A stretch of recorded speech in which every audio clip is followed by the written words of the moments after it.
సతీదేవ్ గారు, firstly congratulations జీబ్రాకి blockbuster success. And అలాగే బ్లాక్ బస్టర్ అంటే గుర్తొచ్చేది డిజ్నీ అనమాట.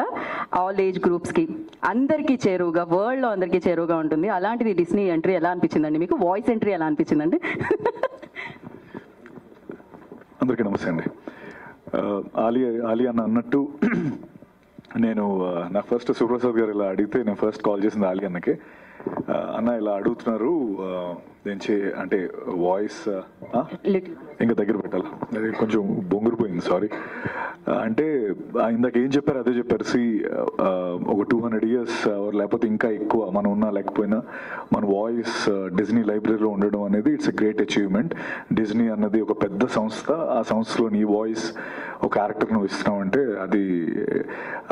అది one of the greatest things అని చెప్పడం జరిగింది. అందుకే నేను అన్ని అడ్వైస్ తీసుకొని ఈ సినిమాలో చేశాను.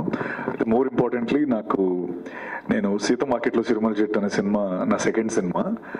ఫస్ట్ మిస్టర్ పర్ఫెక్ట్ తర్వాత ఆ వెనకాల నలుగురిలో ఆడవాడు బాగానే చేశాడని చెప్పి సీత మార్కెట్లో కూడా తీసుకున్నారు, మళ్ళీ నలుగురిలో ఒకటి కింద ఓకే తీసుకుంటే. అందులో నా ఫస్ట్ సీన్ వచ్చి ఎస్ఆర్ నగర్ ఉమేష్ చంద్ర గారి స్టాచ్యూ పక్కన ఒక పొడిగడ్డ బిల్డింగ్ ఉంటుంది. ఆ బిల్డింగ్ పైన ఒక నలుగురు ఫ్రెండ్స్ కూర్చొని, ఒక ఫ్రెండ్ నా మీద ఇలా చేసి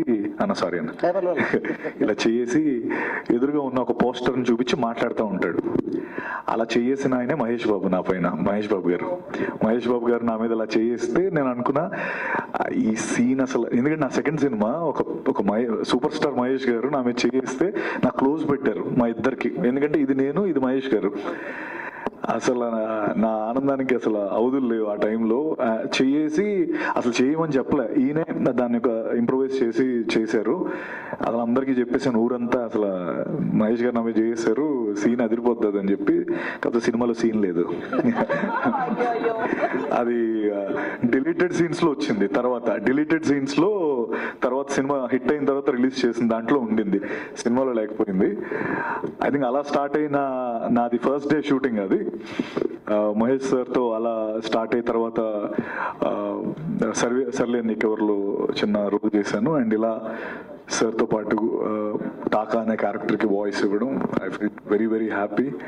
అండ్ ఐ థింక్ అన్నట్టు హ్యూమన్స్కి ఇవ్వడం వేరు, ఇలా యానిమల్ క్యారెక్టర్స్కి ఇవ్వడం వేరు. నాకెందుకో ఆనెస్ట్గా చెప్పాలంటే, నేను దీని తర్వాత డిస్కవరీ ఛానల్ మామూలు యూజువల్లీ నేను నైట్ అయ్యేటప్పటికి ఈ చంపుకోవడాలు నరుక్కోవడాలు ఎక్కువ చూస్తూ ఉంటాను, ఈ యానిమల్స్వి. ఈ ఊరికే అదొక ఏంటో జోన్లోకి వెళ్ళిపోయా. అయితే ఈ లైన్స్ సడన్ గా చూడగానే ఏదో మన తమ్ముడు అనేలా అనిపించింది ఆల్ ఆఫ్ సడన్. బికాస్ ఒక 3-4 days నేను ఈ వాయిస్ కి చెప్పడం, ఆ క్యారెక్టర్ ఎమోషన్ లో ఉండడం వల్ల నాకు ఏంటో ఏదో మన ఫ్యామిలీ మెంబర్స్ లా ఓ ఫీలింగ్ వచ్చింది. So that was the impact line Mufasa created. And glad నా వాయిస్ ఈ సినిమా. అండ్ ఇంకొక కోఇన్సిడెన్స్ ఏంటంటే టాకా క్యారెక్టర్ అది. So Taka is none other than తర్వాత is a brother of Mufasa, కానీ he's also known as Scar. So ఆ రెండు ఏదో అలా యాదృచ్ఛికంగా కలిసాయి. And thank you Disney, thank you Shivaprasad గారు for choosing me, and Mayur, thank you so much. Glad I'm part of this wonderful, beautiful film. నేను cinema అంతా చెప్పాను, చూశాను. మహేష్ గారి యూజువల్ అంటే ఆ పంచెస్ అద్భుతంగా ఫెయిల్ అయ్యి సినిమాలో మీరు చాలా బాగా ఎంజాయ్ చేస్తారు. మా ఇద్దరు camaraderie and everything work really well. Thank you so much నాకు ఈ అవకాశం ఇచ్చినందుకు. అండ్ మేబీ ఇంకా ఎన్నో ఉంటాయి కదా చెప్తానండి. Thank you.